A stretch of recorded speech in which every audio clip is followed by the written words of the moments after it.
Olá, boa tarde a todos. É um prazer para mim moderar essa mesa. Meu nome é Thiago Xavier Carneiro, eu sou oncohematologista, sou professor do curso de Medicina da Universidade do Estado do Pará. E agora a gente vai falar sobre uma mesa que acho que a gente já viu pela manhã, que é super importante. Quer dizer, a gente não pode que o profissional de saúde ou qualquer profissional ou cidadão envolvido na atenção, navegação de um paciente com câncer, simplesmente ache que a atenção ao câncer é algo do especialista. Isso aconteceu historicamente, a gente está tentando reverter isso agora. E para que todos os profissionais, principalmente profissionais de saúde, na medida em que tenham contato com o paciente com câncer, consigam guiar esse paciente, consigam orientar esse paciente e reduzir o caminho que existe entre o diagnóstico, a possibilidade de diagnóstico, o início de tratamento, a gente precisa que a oncologia esteja dentro da nossa formação. Isso é uma urgência. É por isso que agora a nossa mesa vai ser a formação acadêmica. Inclusão da oncologia é uma urgência. A gente já conversou hoje de manhã o quanto isso realmente é importante para que nós tenhamos mais rapidamente possível vários profissionais que saibam conduzir um paciente com câncer. E o painel está excelente, para mim é uma honra estar aqui e poder apresentar os nossos convidados. A gente tem 2 convidados presenciais, 2 convidados que vão participar online. Eu queria apresentar a doutora Mariane Rodrigues Fernandes, que é professora visitante da UFPA, mestre em oncologia, doutora em genética e biologia molecular, possui pós-doutorado em oncologia de precisão e farmacogenômica de populações originárias brasileiras. É docente da pós-graduação em Ciências Médicas e Oncologia da UFPA e vice-coordenadora do CEP do Hospital Ufilo Ayala. Muito obrigado, doutora Mariane, por estar aqui conosco.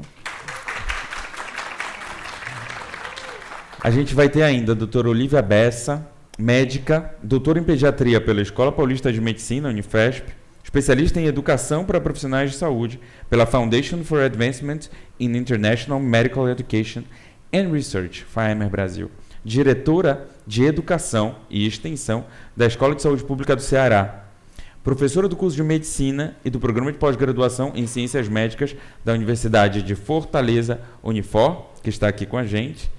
Muito obrigado. A doutora Patrícia Lima Verde, bióloga, mestre e doutora em Educação com foco em currículo, professora da Universidade Estadual do Ceará.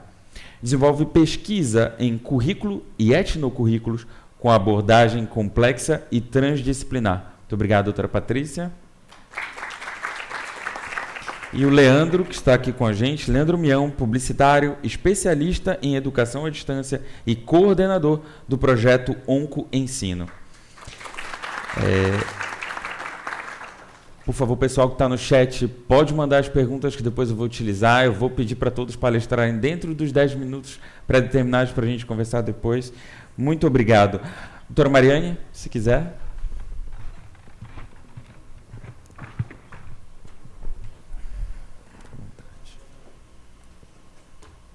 Boa tarde a todos. Boa tarde. Então, é uma honra estar aqui hoje com todos vocês para falar de um assunto tão importante no nosso país e na área da oncologia, que é a educação. Como o professor Thiago já me apresentou, né? Eu sou professora na Universidade Federal do Pará e queria trazer um pouquinho da nossa experiência com a educação na área da oncologia.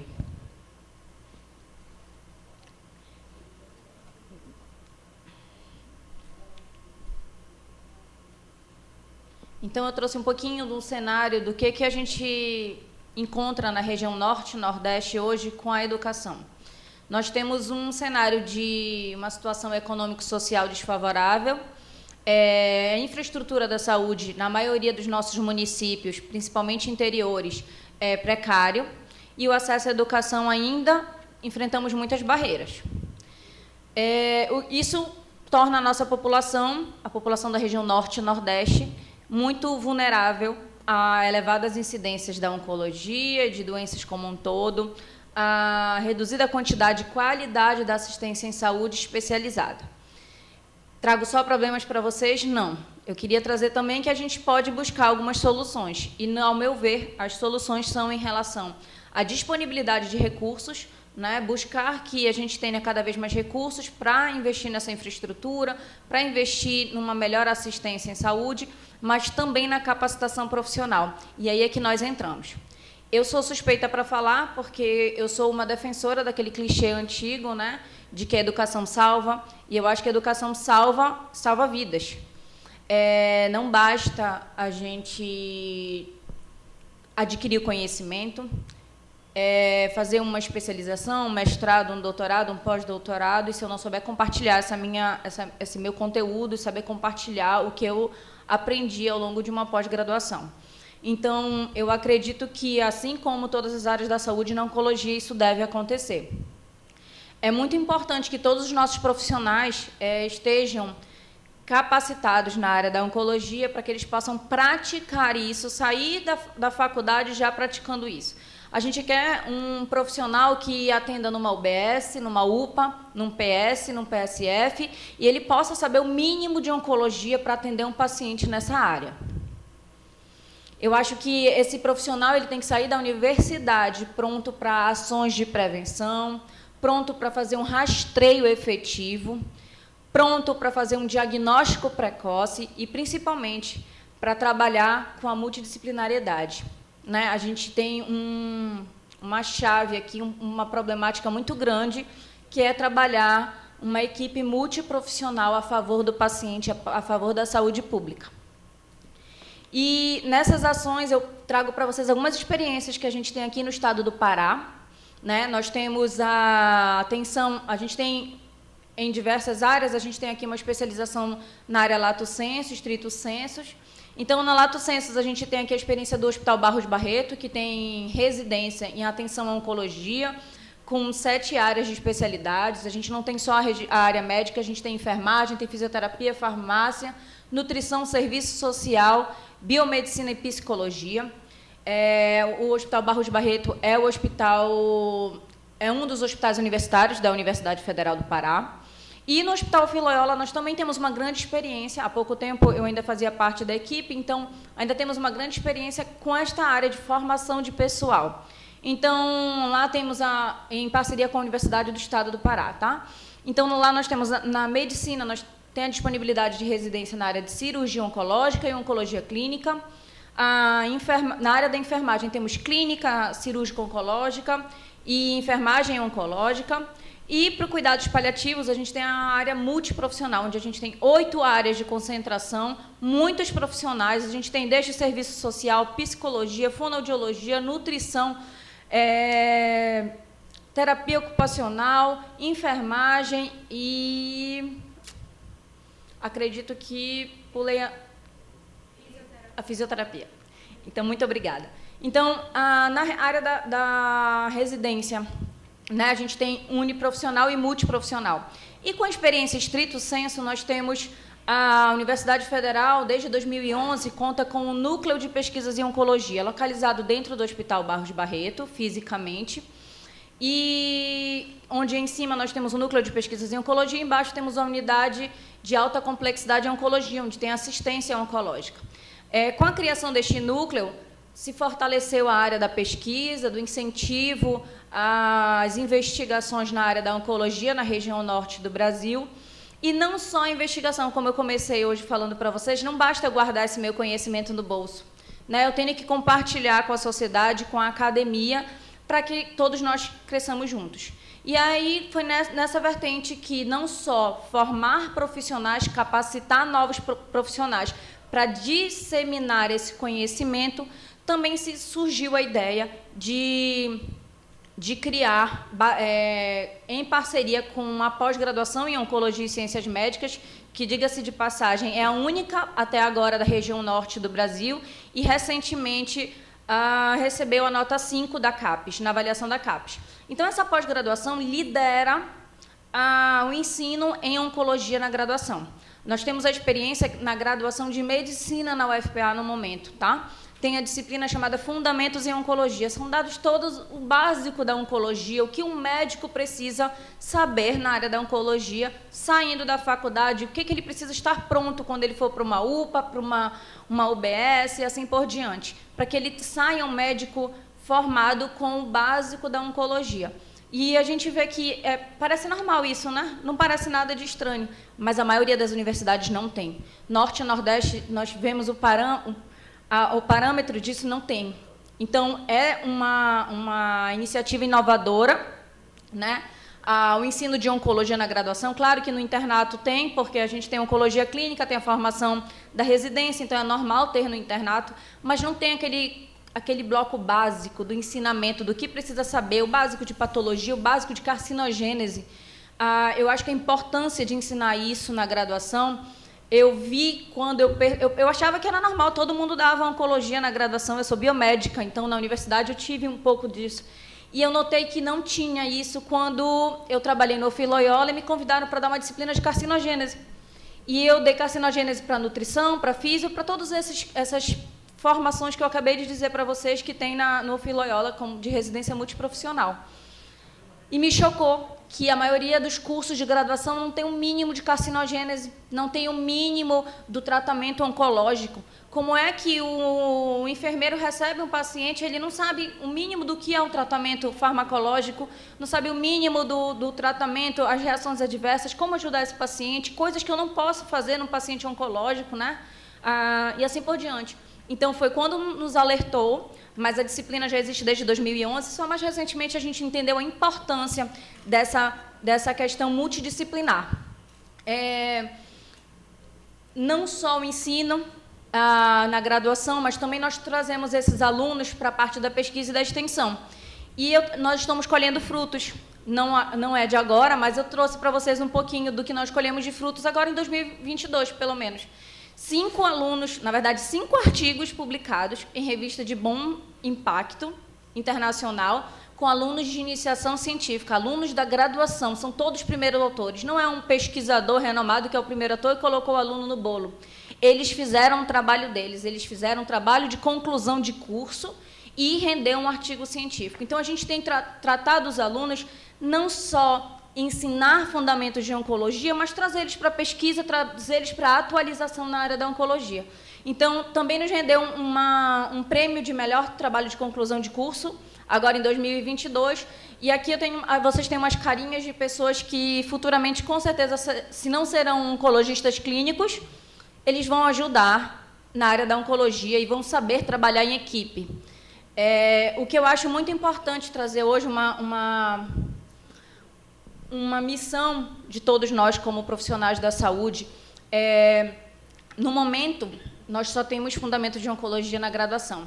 Já foi o pedido, já é o nosso planejamento que isso seja estendido para outros cursos da área da saúde. Para o enfermeiro que tenha fundamentos de oncologia, para o nutricionista, para o fisioterapeuta, para o terapeuta ocupacional, para o serviço social, né, que normalmente não incluem como equipe da saúde, mas faz muita diferença na equipe da saúde, para o odontólogo, que é muito importante, todos vocês sabem, e assim por diante. Então, essa é a nossa próxima missão. A gente tem colhido alguns frutos do que a gente já tem plantado, mas a nossa próxima missão é expandir para uma equipe multiprofissional capacitada na área da oncologia, que não seja só a residência, só o mestrado, só o doutorado, que os nossos graduandos, os nossos profissionais que estão indo para assistência, já se formam e vão para assistência, que eles já estejam capacitados na área da oncologia. E essa é a nossa missão principal, agora o nosso principal desafio é promover a saúde, capacitar esses profissionais, fazer com que todos eles tenham essa consciência de uma saúde multidisciplinar, que eles estejam capacitados para o diagnóstico precoce e para a prevenção. Obrigada.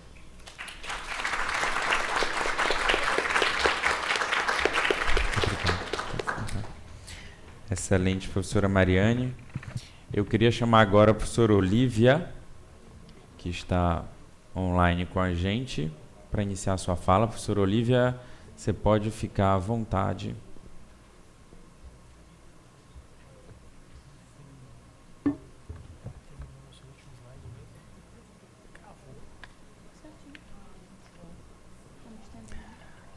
gente... Vamos checar o nosso Estão áudio. ouvindo bem? Sim, professora, muito obrigado. Estamos ouvindo.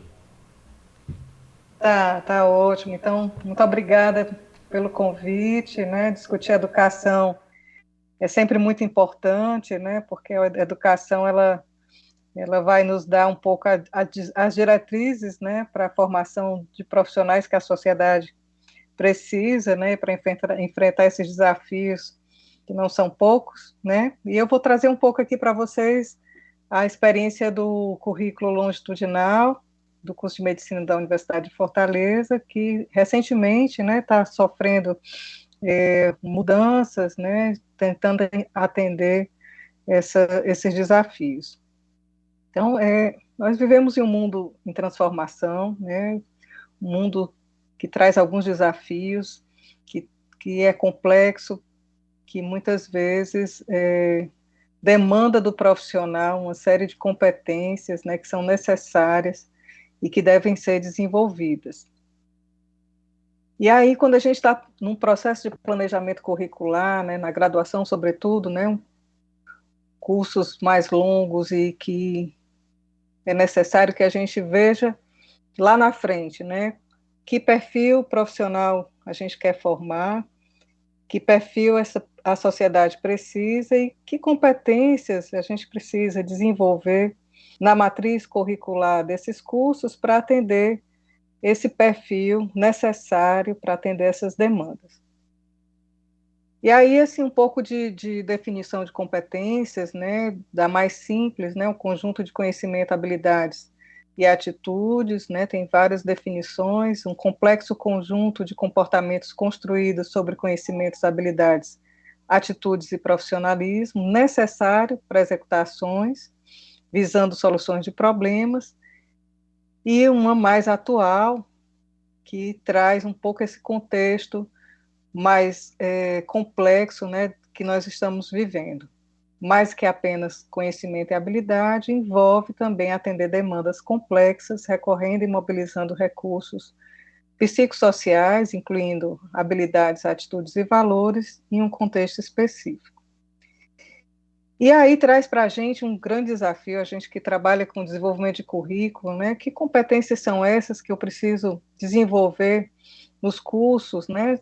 Eu trago aqui a experiência do curso de graduação, mas, na verdade, isso se aplica a qualquer curso, né? Pós-graduação, inclusive, que a gente precisa desenvolver, trabalhar o desenho do currículo para atender minimamente 3 grandes competências, né? As competências técnicas, naturalmente, né?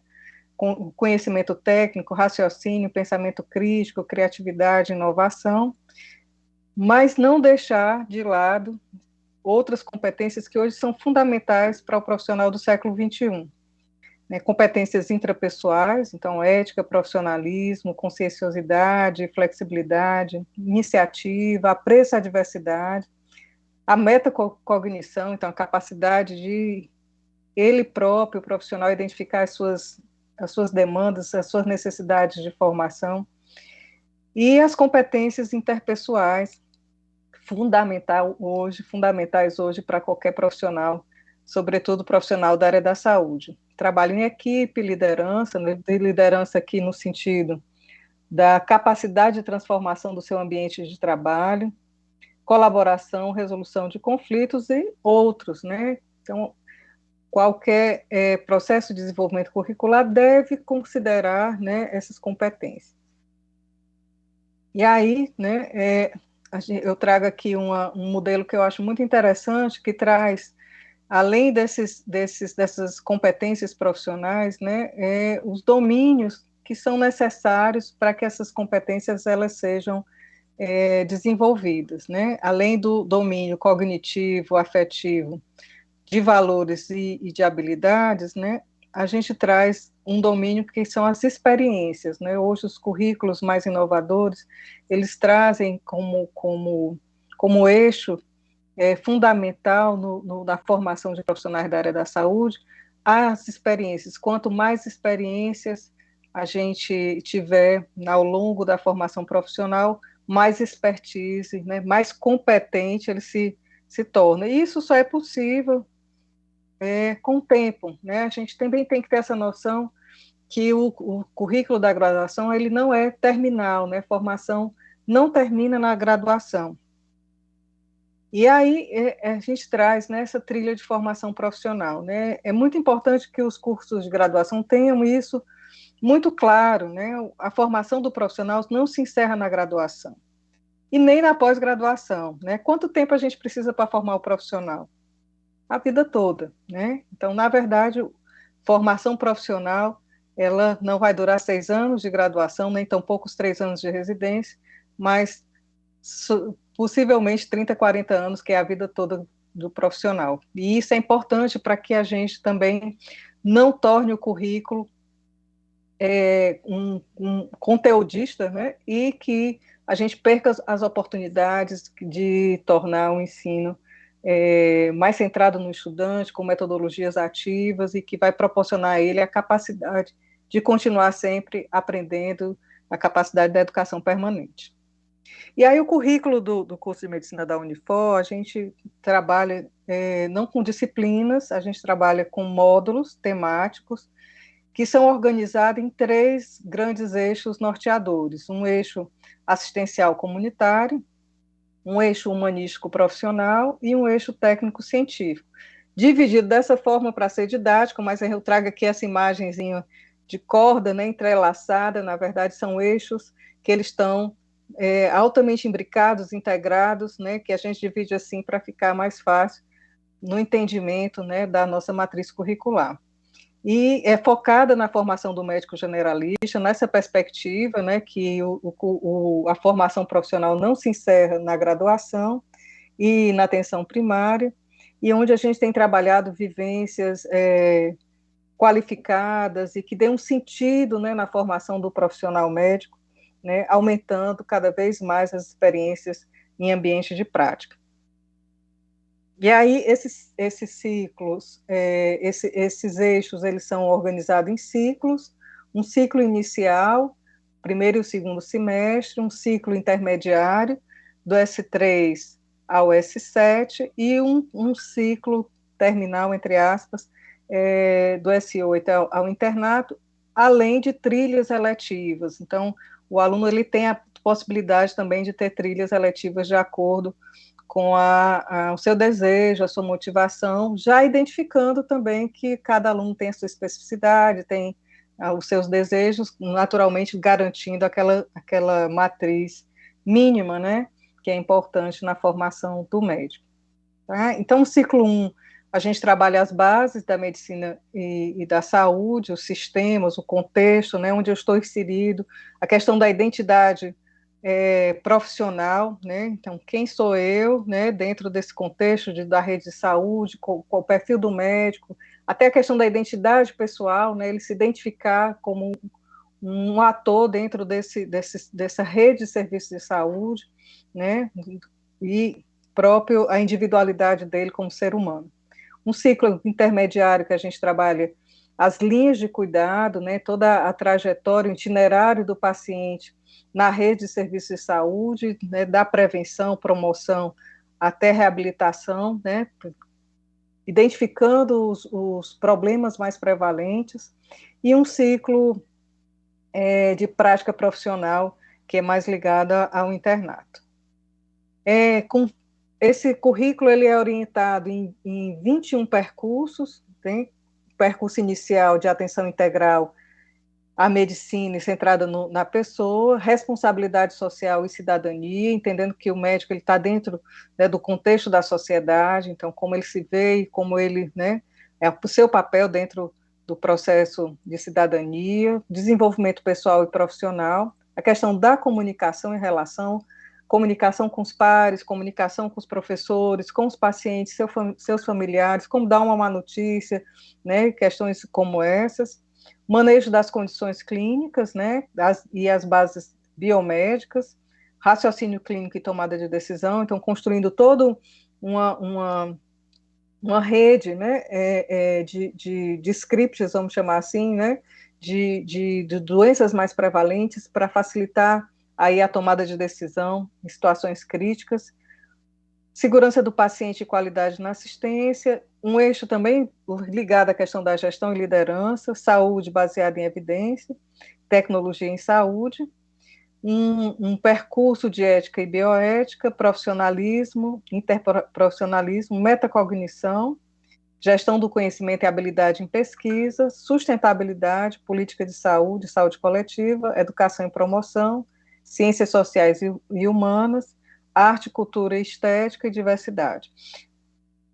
Esses percursos, eles se materializam em módulos temáticos e distribuídos mais ou menos nesse formato, todos os semestres, do primeiro semestre ao oitavo semestre, eles têm esse formato, né? Então, é um módulo que a gente chama de práticas integradas em saúde, aqui no primeiro semestre. Esse módulo ele tem uma relação muito proximal com os serviços, com a rede de serviços de saúde e a comunidade, um módulo de desenvolvimento pessoal e profissional, onde a gente trabalha a questão da formação pessoal e profissional do médico em formação, e um eixo temático, estruturas, funções e sistemas, onde a gente traz os conteúdos mais ligados ao eixo técnico-científico. Os módulos têm mais ou menos esse formato, né? E só para vocês terem uma ideia, né, no primeiro semestre a gente trabalha a questão do sistema de saúde, a profissão, o indivíduo, família, comunidade, né? Já traz também uma questão da pesquisa, para eles entenderem os determinantes de saúde, abordagem do sujeito na sua especificidade, né, o indivíduo normal, né, o equilíbrio e a regulação, e já começa os sistemas regulatórios. Então, todos os semestres têm um formato padrão, né, eu vou passando aqui rapidinho, né, para vocês já chegando aqui no quinto semestre, que é aquele ciclo intermediário, onde a gente já traz a questão das linhas de cuidados, né, e aí identifica conteúdos prioritários para ser desenvolvidos nos semestres do ciclo intermediário. Aqui no quinto a gente já trabalha as doenças crônicas, não transmissíveis, doenças degenerativas, só para dar um exemplo, mostrando que, na verdade, o currículo ele não é disciplinar, né? A gente não traz disciplinas, porque isso fragmentaria um pouco, né? Que momento do curso eu trabalharia a questão da oncologia, né? Um semestre isolado, ou durante o curso todo. No primeiro semestre ele vai para a comunidade e identifica pacientes, né, na sua realidade, na comunidade, pacientes oncológicos, ou os determinantes de saúde, os fatores de risco, até questões de tratamento, reabilitação, cuidados paliativos, que são vistos ao longo dos 12 semestres do curso de medicina, né? Vou passar aqui, para vocês terem uma ideia de como isso é trabalhado, tá? Então, de forma mais sintética, né, considerando o currículo da oncologia, a gente trabalha, na verdade, ao longo do curso todo, né, onde no primeiro ciclo, né, a gente trabalha todos os elementos relacionados à oncologia, mas com foco vamos dizer assim, nos conteúdos iniciais, né, no contexto, a gente chama de contexto, para ele identificar, né, o papel dele como médico, já entra em contato com o paciente, já vai para a comunidade, já assiste consultas, né, já se identifica dentro da identidade, vamos dizer assim, profissional. Então, a epidemiologia, os determinantes de saúde, os próprios serviços de saúde, né, com foco na atenção primária. Não deixa de ver planejamento, prevenção, promoção, mas esse não é o foco. No ciclo intermediário, continua vendo a epidemiologia, determinantes, porque as coisas não são fragmentadas, esses conteúdos curriculares, disciplinares, eles são integrados dentro dos módulos temáticos, mas o foco aqui são as linhas de cuidado. Então, a linha de cuidado do paciente oncológico no sistema de saúde, né, desde a questão da promoção da saúde, da prevenção, do rastreio, risco familiar, diagnóstico, estadiamento e tratamento, do terceiro ao sétimo semestre, né? Então, toda a trajetória do paciente, quais os equipamentos do serviço de saúde estadual esse paciente caminha, né? Quais são os pontos, onde é que eu vou identificar os pacientes mais graves, onde eu faço o rastreio, onde eu dou o diagnóstico precoce, né? Todo esse conteúdo ele é visto ao longo desses semestres. E os últimos semestres, começando no S8, então não é só um internato, mas o S8 é que a gente começa a trabalhar com situações mais complexas, uma integração ainda maior dos conteúdos disciplinares, onde o foco são as experiências profissionais. Então, ele vai vivenciar atividade profissional, além da atenção primária, mas também em ambulatórios de atenção secundária, nas redes de terciárias, né, emergência e enfermarias, unidade de terapia intensiva, onde ele consegue, né, identificar todo o processo do caminhar, da trajetória, do itinerário do paciente oncológico, né. Assim, a gente acha que o ensino ele tem um pouco mais de consistência, né, porque esses elementos, na prática, eles não estão dissociados, né, eu não consigo dissociar a atenção centrada no paciente do conteúdo disciplinar, nem da epidemiologia, nem dos determinantes, né, quando eu estou na minha prática profissional, essas coisas elas vêm de forma conjunta e dão mais sentido, né, e acaba dando mais consistência também à formação do profissional, né, nesse contexto, né. Então, só para finalizar, eu trouxe aqui a imagem da minha netinha, que acabou de nascer, e já é uma torcedorazinha, né, só para mostrar como eu estou caducando, né, e a felicidade que é para mim discutir a questão da educação. Como eu falei anteriormente, eu acho que a educação ela é muito importante, serem discutidas, e essas trocas de experiências, elas só fortalecem, né, a necessidade de a gente formar o profissional cada vez mais voltado realmente para as necessidades e as demandas da sociedade. Muito obrigada. Muito obrigado, professora. Professora Patrícia, fique à vontade.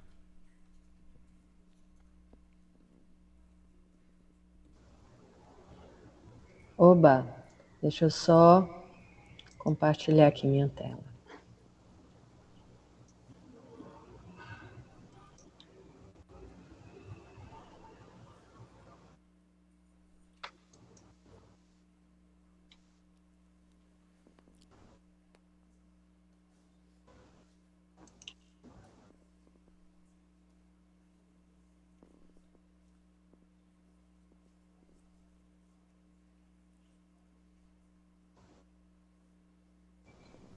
Bom, boa tarde. Eu queria agradecer o convite, né, por participar desse evento, Todos Juntos contra o Câncer, né?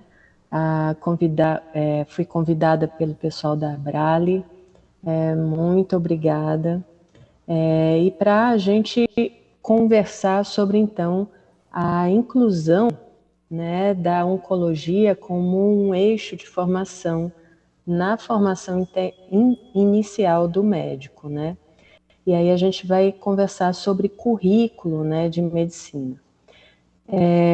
Eu sou curriculista, né, mestrado, doutorado e pós-doutorado em currículo, né?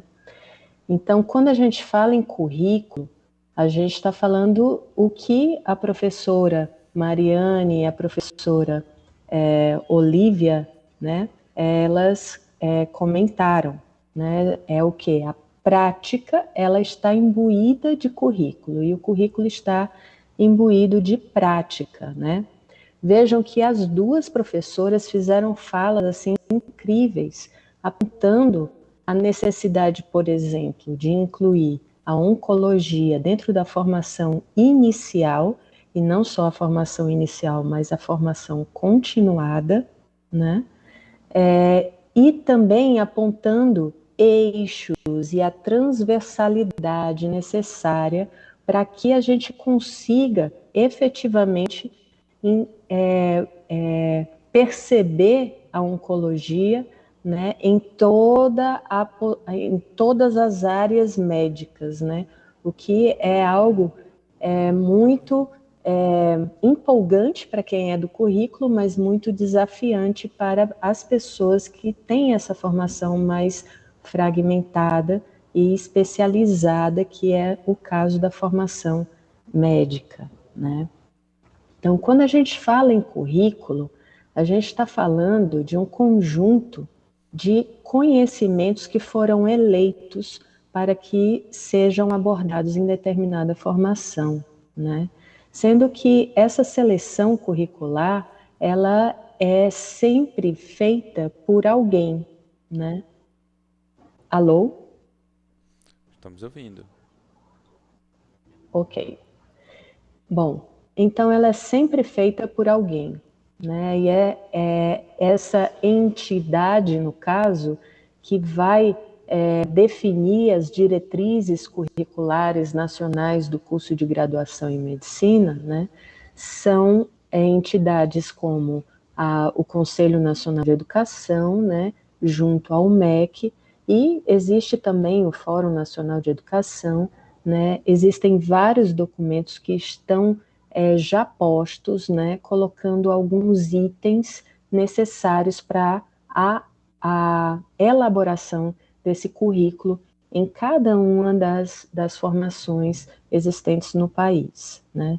O exemplo da Unifor é um currículo por eixos estruturantes, um currículo por módulos, um currículo que é voltado para a prática, né, da aprendizagem baseada em problemas, né? Então, é bem interessante. Mas existem outras formas também, né, de se trabalhar isso. Agora, veja bem, se alguém selecionou, né, alguns conteúdos e outros não, né, isso é porque existe algo, né, que levou essa seleção ser assim, né? Então, quando a gente hoje está falando de câncer, né, como um problema de saúde pública de ordem mundial, de ordem global, essa demanda é uma demanda cada vez mais emergente, e ela sim vai ter que entrar como diretriz curricular para ser amplamente, né, inserida em todos os currículos de medicina, né? Porque a gente tem que entender para quem a gente está fazendo esse currículo. Esse currículo é voltado para quem? Para que profissional que deve ser egresso, né? Que formação ele deve ter? E para atender a quem, né? Então, todas as nossas diretrizes para os cursos de medicina parte do SUS, do Sistema Único de Saúde, voltado para o atendimento da sociedade, né, de uma forma ampla e restrita. Então, a gente defender o SUS é o que a gente mais precisa fazer em vários âmbitos, e nunca achar que já é algo, né, conquistado e que nunca vai ser solicitada a possibilidade de tirar isso do nosso currículo. Então, o SUS ele precisa sempre ser ressaltado, né? E isso está nas nossas diretrizes curriculares, né? Então, a gente tem uma resolução, veja, eu não vou falar muito sobre esses documentos, mas eles estão disponíveis na internet. Quem tiver curiosidade, quem está num processo de reformulação curricular e quem também quer perceber quais são os critérios de avaliação que o MEC utiliza para avaliar as faculdades de medicina, é interessante que vocês leiam realmente essas resoluções que eu vou apontar aqui. Então, a nossa resolução do Conselho Nacional de Educação e de Saúde, número 3, de junho de 2014, vai instituir essas diretrizes curriculares nacionais do curso de graduação em medicina.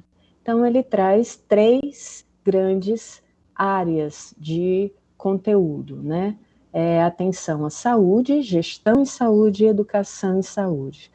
Dentro da educação em saúde, nós temos um inciso número 6, o 6º inciso, que fala propiciar estudantes, professores e profissionais da saúde a ampliação das oportunidades de aprendizagem, pesquisa e trabalho, estabelecendo compromissos de corresponsabilidade com cuidado com a vida das pessoas, famílias, grupos e comunidades, especialmente nas situações de emergência em saúde pública, nos âmbitos nacional e internacional, né? Então, nós, analisando esses documentos, nós podemos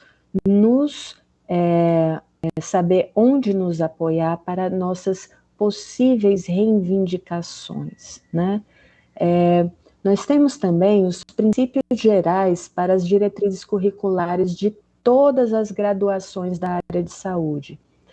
E ela também traz alguns princípios, e eu estou destacando aqui 3 deles. O primeiro é a defesa da vida e a defesa do SUS, como preceitos orientadores do perfil dos egressos na área de saúde.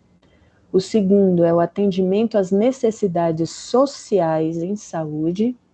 E o quarto, projetos pedagógicos de cursos e componentes curriculares coerentes com as necessidades sociais em saúde. Posso continuar? Porque eu estou ouvindo algum...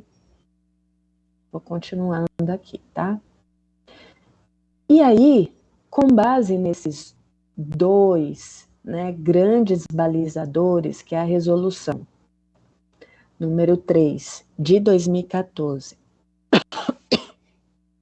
e a resolução 569, de 2017. Desculpa.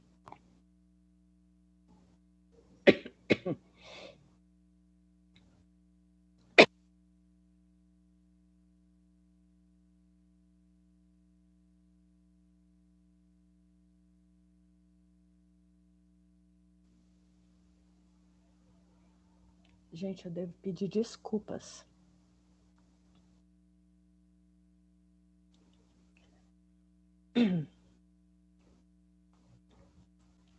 Se quiser beber uma água, a gente pode...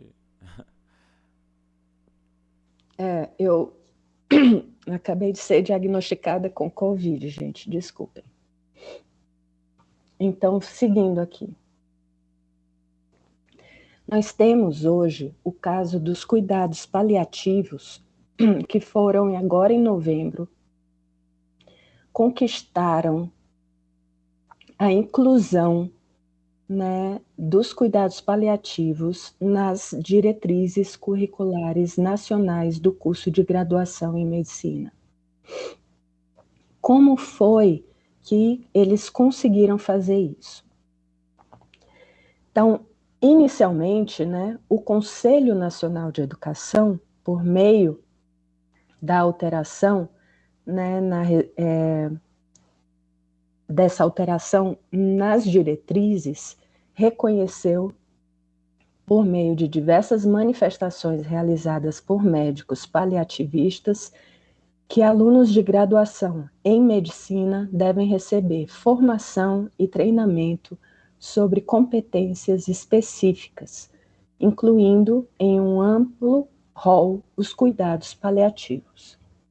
A Academia Nacional de Cuidados Paliativos apoia essa alteração na resolução que resultou em novas diretrizes nacionais curriculares, né?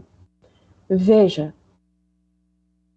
durante o ano de 2021, inúmeras manifestações capitaneadas pela organização Casa do Cuidar levaram até a Câmara de Educação Superior, no MEC, por meio de uma comissão de educação médica, uma verdadeira luta nacional para o entendimento, a extensão prática em hospitais e a inclusão das diretrizes nacionais curriculares com temas sobre cuidados paliativos. E eles alteraram 3 artigos, aqui eu trouxe 2 deles, né? O artigo 6º incluíram conhecimentos, competências e habilidades da assistência ao paciente em cuidados paliativos. E o artigo 12º, eles incluíram os princípios e as boas práticas de cuidados paliativos. E ainda existe outro artigo onde eles incluíram a forma transversal de se trabalhar os cuidados paliativos. Por que eu trouxe aqui o caso dos cuidados paliativos? Para a gente entender que a gente pode sim tentar trazer, né, o câncer, né, para dentro do currículo da graduação, da formação inicial em medicina. O câncer, como a professora Mariane colocou, né, é um problema de saúde pública mundial, né? Existem vários dados que vão trazer essa realidade, né? Ou seja, se as diretrizes estão dizendo que o currículo deve atender a essas emergências, né, da contemporaneidade, do contexto social, sim, nós temos que olhar para o câncer, né, e para a formação em oncologia, né, desde a formação inicial, né, em medicina. Então, a gente sabe que o câncer é a principal causa de morte no mundo, né, ou 1 em cada 6 mortes registradas, né, infecções, isso dados de 2020, né, algumas, né, provenientes de infecções, né, são 30% dos casos de câncer em países de baixa e média renda. Muitos casos poderiam ser curados ou mesmo, né, evitados se fossem detectados precocemente e tratados da forma eficaz, mas para isso nós precisamos urgentemente de uma formação eficiente. E a Organização Mundial de Saúde, ela trouxe um plano de ação global e prevenção e controle de doenças não transmissíveis, onde um dos objetivos é justamente incluir a formação em prevenção e controle de doenças não transmissíveis nos currículos para a medicina, né? Então, esses argumentos que eu estou trazendo são argumentos curriculares, né, com base nas resoluções postas, né, onde a gente pode tentar traçar um caminho de acesso por meio de uma comissão constituída, né, para que a gente possa analisar essa inclusão da oncologia nas diretrizes curriculares nacionais dos cursos de graduação em medicina, fomentar a discussão do câncer como um problema de saúde pública e mundial, não só no nosso meio da saúde, mas sobretudo lá dentro, né, da Comissão Nacional de Educação, né, dentro do MEC, dentro da Secretaria da Educação Superior, dentro do MEC, né, promover audiências públicas, palestras de especialistas, promover articulação com deputados, né, que possam abraçar essa causa também, né, analisando assim esses aspectos regulatórios, avaliativos e de expansão dos cursos de medicina para incluir a oncologia na formação acadêmica básica, né. Então, as minhas contribuições, elas são nesse sentido, né, mais um olhar mesmo referente à questão curricular e de como as políticas, né, como a gente pode articular, né, de forma política, né, essa transformação curricular necessária para que a gente possa estar todos juntos contra o câncer.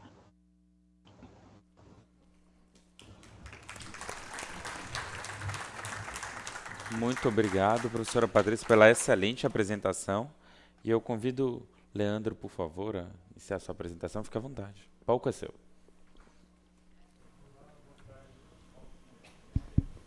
Pode ser aqui? Pode ser aqui, não. Aí. Tá bem.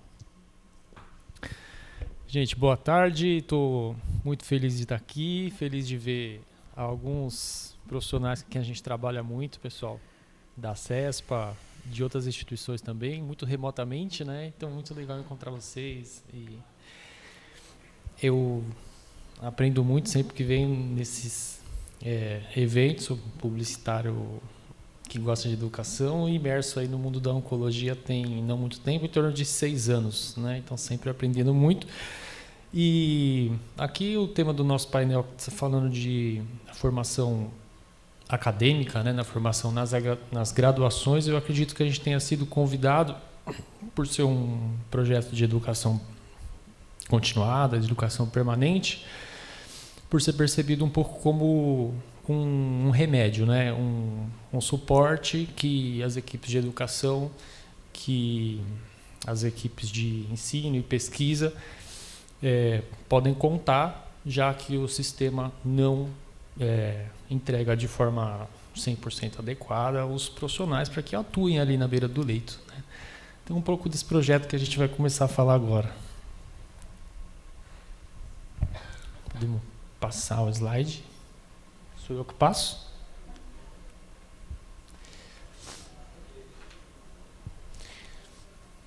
Podemos avançar.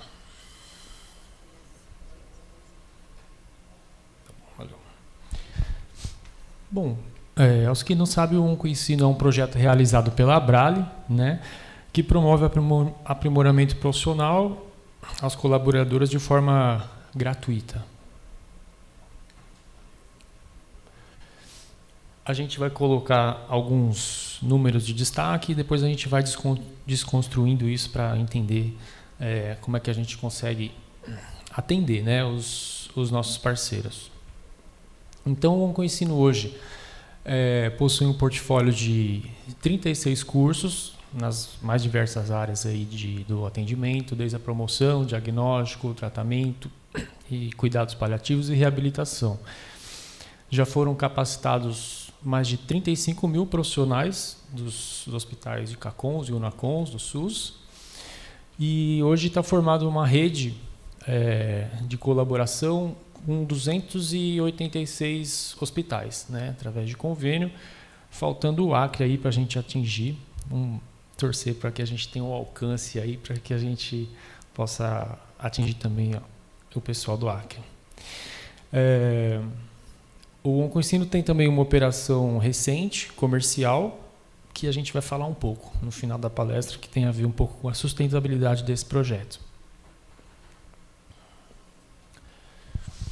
A ideia central do projeto, que a Abrale pensou, é essencialmente de trazer os profissionais dos seus comitês científicos, né, que são profissionais de renome, lotados em centros de referência, de vasta experiência tanto clínica quanto acadêmica, que esses profissionais possam difundir e distribuir o seu conhecimento, os seus conteúdos para os profissionais que atuam, né? Que é para que esse conhecimento de primeira linha chegue na beira do leito, que chegue na assistência, que chegue no apoio ao paciente. Esse plano da Abrale é antigo e ele começou a dar certo começou a ser executado a partir de 2016, com a viabilização do PRONON, né, o Programa de Apoio à Atenção Oncológica do Ministério da Saúde, um projeto de incentivo fiscal que pôde disponibilizar recursos para essas ideias avançarem, né? Outras parcerias muito importantes foram realizadas com o Instituto Albert Einstein, Instituto de Ensino e Pesquisa. Com o apoio do movimento Todos Juntos contra o Câncer, a gente conseguiu agregar a maioria das sociedades médicas, né, para nos apoiar. E esse projeto começou a rodar lá em 2016 e vai ampliando tanto a sua rede de acesso quanto o seu portfólio de cursos, né? Hoje conta com 36 títulos nas áreas que a gente já comentou.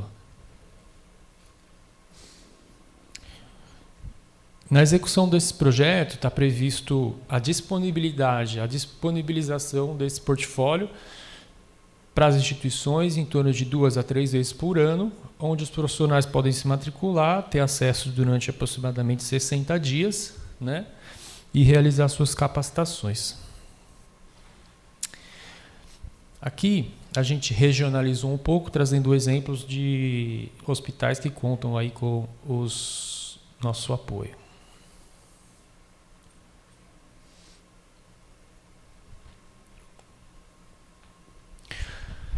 Então, assim, para nivelar, né, a gente é um projeto que se consolida como uma iniciativa educacional de apoio aos departamentos dos hospitais que fazem a distribuição das vagas e assim complementa a sua estratégia de educação permanente.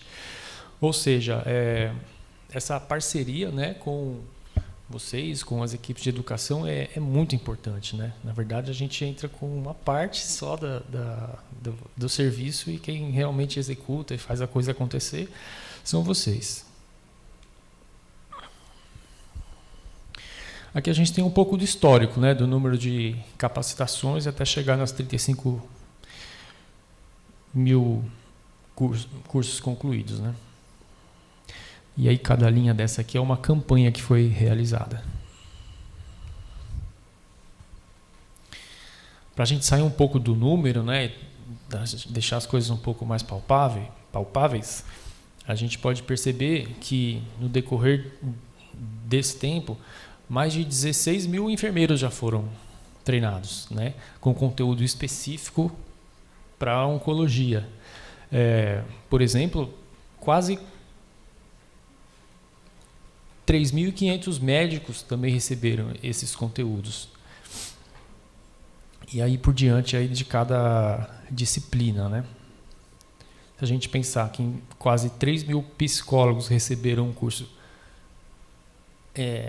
especializado aí na oncologia para poder fazer os seus atendimentos, a gente pode entender a dimensão, né, que esse projeto vai tomando e pensar também com esses números, dificilmente hoje um paciente que entra no serviço, ele vai fazer a sua jornada sem ser atendido por um profissional que fez pelo menos um curso, né, do nosso portfólio.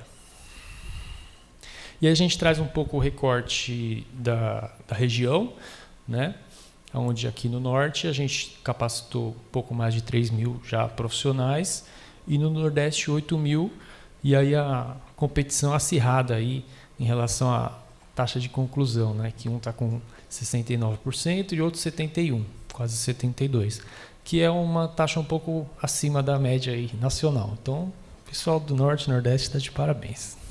Turma dedicada. E aí um recorte ainda um pouco mais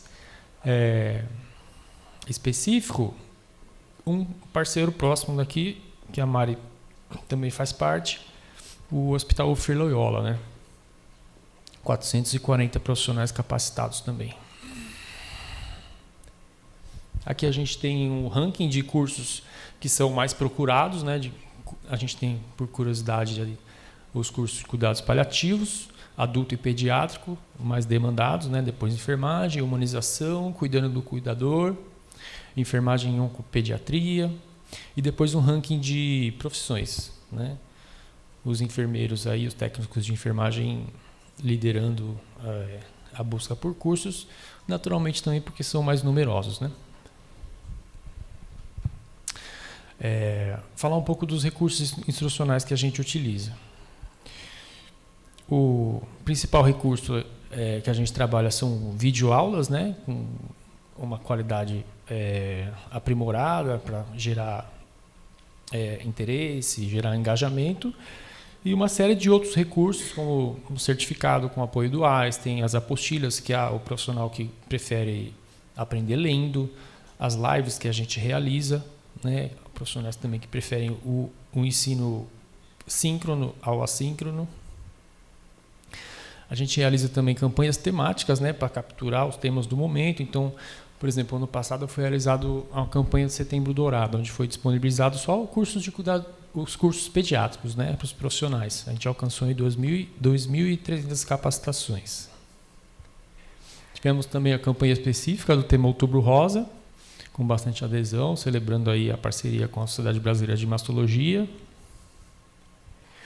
E trabalhamos também com diversos prêmios e incentivos em parceria, né, com os departamentos de educação. Então, ano passado a gente fez uma pesquisa, né, entre os alunos e premiamos os professores mais lembrados aí. E também tivemos um hospital da região aqui que se destacou também no seu desempenho. O Otávio Lobo. Agora, recentemente, a gente realizou uma campanha de incentivo, que é o Engaja a Região com Ensino, onde o departamento que tiver assim, maior desempenho ia ser premiado. A gente está mandando agora tem um tablet aí indo pelo correio para 3 instituições que foram premiadas aí de destaque. Então a gente tem o Hospital das Clínicas do Triângulo Mineiro, o Hospital Universitário Antônio Pedro e o Hemocentro de Goiás. Aí foram os departamentos com maior destaque. A gente fala de instituições, mas na verdade o trabalho é feito por pessoas, né? Então a gente tem a menção aí das pessoas e um desses parceiros mandou um vídeo muito interessante que ilustra bem o nosso trabalho e eu queria saber se dá tempo. Tem em torno de 3 minutos o vídeo. Autorizado? Tá bom, então vamos passar. Olá, eu sou a Jéssica Martins, trabalho no Hemocentro, junto com a doutora Caritas Franco, na Diretoria de Ensino e Pesquisa. E estamos aqui com muito prazer para divulgar a nossa metodologia de engajamento para os cursos do Oncoensino. A partir do momento que nós recebemos a missão do Engaja Oncoensino, recebendo o apoio da alta liderança do IDTEC e das diretorias do Hemocentro, e como nós não entramos num jogo para perder, nós utilizamos com muito afinco das metodologias que a Oncoensino nos disponibiliza. A metodologia das inscrições esse ano facilitou muito o nosso trabalho, porque os colaboradores tiveram a independência e a responsabilidade de escolher os seus cursos. Isso motivou muito mais a equipe. Utilizando a metodologia que a Oncoensino nos compartilha em seu site, na parte de engajamento, isso nos ajudou bastante. Em grupos de lideranças e também nos grupos informais, eu fazia questão de divulgar semanalmente os prazos da Oncoensino e também os cursos que estavam sendo mais procurados. Não se esquecendo que a busca pela equipe multidisciplinar no Hemocentro ela foi constante, tendo em vista as outras participações. Utilizando dos relatórios que a Oncoensino nos divulgava mensalmente com o desempenho dos nossos colaboradores, facilitava na busca ativa daqueles cursos que ainda não tinham tão boa adesão. Então, nós utilizamos dos cursos que tiveram boa adesão, como, por exemplo, transfusão de hemocomponentes, que é a nossa área de atuação, e também transplante de medula óssea. E isso facilitou para que as pessoas que se inscreveram naqueles cursos menos vistos pudessem se dedicar um pouco mais a estes, para que eles ficassem ranqueados numa melhor posição. Como o nosso maior veículo para divulgar e informar sobre os cursos eram grupos do WhatsApp, então nós tentamos melhorar essa comunicação utilizando as metodologias que a própria plataforma do WhatsApp nos fornece. Emojis, frases de efeito como último prazo, continuem assim, engajando a equipe mesmo.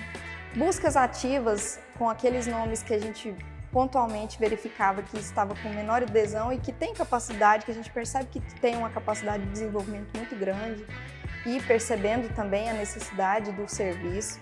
Como o nosso trabalho foi em conjunto, nós utilizamos das lideranças para engajar suas equipes. Então a minha linguagem também era sobre eles. Como estava o desempenho dos gestores para refletir isso nas equipes? Então, parabenizava sempre que chegava o certificado da Oncoensino, que inclusive eu pedia para enviar, para a gente acompanhar essa adesão em tempo real. As mais de 100 inscrições que nós tivemos mostra que o trabalho conjunto do Hemocentro nas lideranças, da Diretoria de Ensino e Pesquisa, contribuíram para que a nossa adesão alcançasse o nosso planejamento inicial. Temos a certeza que a possibilidade dos cursos da Oncoensino, que possibilitam o aperfeiçoamento profissional, qualificam nossos colaboradores da Rede Estadual de Hemocentros, Rede Hemo.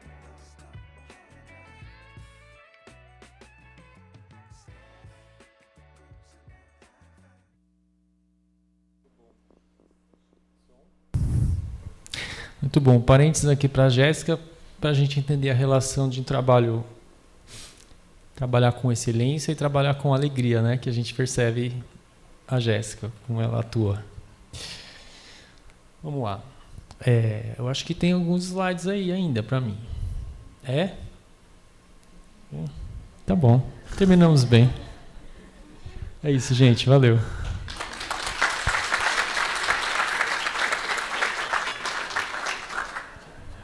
Legal, né? Achei sensacional realmente a nossa mesa e a gente está tendo que ter o nosso controle adequado realmente do tempo, infelizmente, corretamente. Então eu tenho poucas perguntas, mas vou tentar levar esses próximos 5 minutos que nós temos. Eu queria rapidamente, inicialmente, perguntar para o Leandro, parabéns, e dizer o que você acha que falta ou seria viável, até possível, a gente expandir isso para o médico que está longínquo ou da atenção básica. Você acha que existe impedimento para isso ou que é uma questão de crescimento real? E que você mencione, por exemplo, uma história legal fora essa que você acha que você causou impacto. Não? Sim. Eu percebo que o trabalho nos hospitais, embora a gente não esteja diretamente na assistência, é frenético, né? Mesmo para os departamentos de educação. Assim, são heróis que pegam as nossas vagas lá, fazem a divulgação e acompanham os cursos e tal. Então, no nosso caso, o hospital ele tem que pensar 2 vezes antes de um pouco assumir esse compromisso, né? Porque às vezes ele não tem braço, né? Inclusive, o meu próximo slide era uma lista de hospitais aqui da região, CACONS e UNACONS de Norte e Nordeste, que não aderiram às nossas campanhas. Então, faço aí um convite. Se você conhece um hospital que ainda não faz parte do OncoEnsino, pede para nos procurar, porque existem em torno de 25 hospitais na região que ainda não aderiram aí às nossas campanhas. Então, estão convidados. Mesmo que não seja oncológico, como é? Sim, a gente atende CACON e UNACON. É sempre a rede especializada. Perfeito. Certo? Acabou os slides. Obrigado. Obrigado. Senhora Patrícia, nós ficamos muito felizes com a sua fala, muito motivados, na realidade, aqui, todo mundo. Se você puder me responder rapidamente, se a gente tivesse que, segunda-feira, procurar a maneira de alcançar a CNE para falar sobre inclusão da oncologia dentro dos currículos de saúde, o que a gente deveria fazer como a Brale, como a BHH, como sociedade civil? A gente vai no legislativo? Esse é o caminho? O que você acha, professor? Oba, Tiago. Bom, eu acho que o caminho é, inicialmente, se constituir. Talvez o movimento, né, Todos Juntos contra o Câncer, se constituir aí uma comissão, né, que possa ter aí reivindicações mais ou menos homogêneas, um entendimento comum, né, organizar tudo isso em forma de documentos, né, e começar a ter contatos, né, claro, é possível agendar pautas no Conselho Nacional de Educação, é possível agendar audiências públicas, né, e assim vai se costurando essa possibilidade de entrar a discussão dentro do CNE, né, e do MEC e de todos os... Porque, assim, todas as diretrizes, elas vão ter que ser não só elaboradas, né, mas também homologadas por meio do CNE. Né? Então, a ideia seria essa. A gente viu experiência aí da Federal do Pará, né, a Unifor, então, junta instituições de ensino superior com organizações não governamentais, né, especialistas da área, e aí a gente tentar fazer com que essa comissão seja bastante heterogênea, né, nesse sentido da formação. Vamos à luta. Mais uns minutinhos. Professora Mariane, última pergunta nossa.